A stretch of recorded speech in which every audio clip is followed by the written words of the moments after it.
Hello guys, ഇന്നാണ് കേട്ടോ നമ്മുടെ കുടുവിൻ്റെ പിറന്നാൾ. അപ്പോൾ കേക്ക് മുറിക്കാൻ റെഡി ആവുകയാണ്. കേക്ക് മുറിക്കട്ടെ. Happy birthday to you. ഇതാണ് കേട്ടോ കുടുവിൻ്റെ അച്ഛൻ, ഇത് അമ്മ. അവർ വൈകുന്നേരം തന്നെ വന്നിട്ടുണ്ട് കേട്ടോ. അപ്പോൾ അവളുടെ അച്ഛൻ വരുമ്പോൾ കൊണ്ടുവന്നതാണ് കേക്ക്. പിന്നെ അവളുടെ അമ്മയും അനിയനും ഒക്കെ ഗിഫ്റ്റ് കൊണ്ടുവന്നിട്ടുണ്ട് കേട്ടോ. ഞാൻ ഗിഫ്റ്റൊന്നും കൊടുത്തിട്ടില്ല. അവൾ ജനിച്ചിട്ടിപ്പോൾ 10 വർഷത്തോടെ ഇന്നേ വരെ ഞാനൊരു ഗിഫ്റ്റ് അവൾക്ക് മേടിച്ച് കൊടുത്തിട്ടില്ല കേട്ടോ. ആ ഒരു സങ്കടം എനിക്ക് ഉണ്ട്, പക്ഷെ കുഴപ്പമില്ല. റീലിൽ പറഞ്ഞ മാതിരി എനിക്ക് സങ്കടമൊന്നുമില്ല, എന്നാലും ചെറിയൊരു വിഷമം. അങ്ങനെ ഇതാ കൊടും അച്ഛൻ്റെ കൈയൊക്കെ പിടിച്ച് കേക്ക് അങ്ങനെ മുറിക്കാൻ കേട്ടോ. അപ്പം നമ്മുടെ അജുവും തമ്പൂരും എല്ലാവരും ഉണ്ട് കേട്ടോ. അമ്മയ്ക്ക് ഇപ്പുറത്തുണ്ട്, ഞാനും ഇപ്പുറം വന്നിട്ട് വീഡിയോ എടുക്കാൻ കേട്ടോ. അങ്ങനെ ഇതാ അവളെ എനിക്ക് വായിലെച്ചെന്ന് അമ്മയ്ക്ക് എല്ലാവരും വായിലെച്ച് കൊടുത്തിട്ടോ.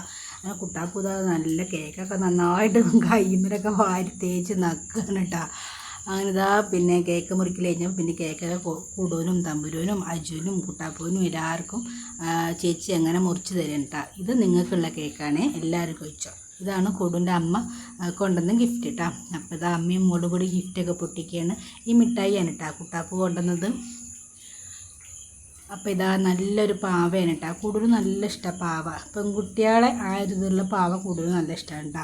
അവൾക്ക് കുട്ടികളെ ഭയങ്കര ഇഷ്ടം. അവൾ ഇടയ്ക്കിടയ്ക്കൊക്കെ എന്നോട് പറയും, മാമിക്ക് എപ്പോഴാണ് കുട്ടി ഉണ്ടാവുക എന്നൊക്കെ ചോദിക്കും കേട്ടോ. അവൾക്ക് ചെറിയ കുട്ടികളെ ഭയങ്കര ഇഷ്ടമാണ്. ഞങ്ങളുടെ വീട്ടിൽ ഇവർ രണ്ടാളാണ് കേട്ടോ കുട്ടികളായിട്ടുള്ളത്. പിന്നെ ചെറിയ കുട്ടികളങ്ങനെ ആരുമില്ല. അപ്പോൾ അത് കാരണമായിരിക്കും അവർ ചെറിയ കുട്ടികളെ അധികം കണ്ടിട്ടില്ല. അത് കാരണം തന്നെ അവർക്ക് ഭയങ്കര ഇഷ്ടം ചെറിയ കുട്ടികളെ. അപ്പോൾ അവളുടെ അമ്മ അത് അറിഞ്ഞിട്ട് തന്നെ ചെറിയൊരു കുട്ടി പാവൊക്കെ കൊണ്ടുവന്ന് കൊടുത്തിട്ടുണ്ട്.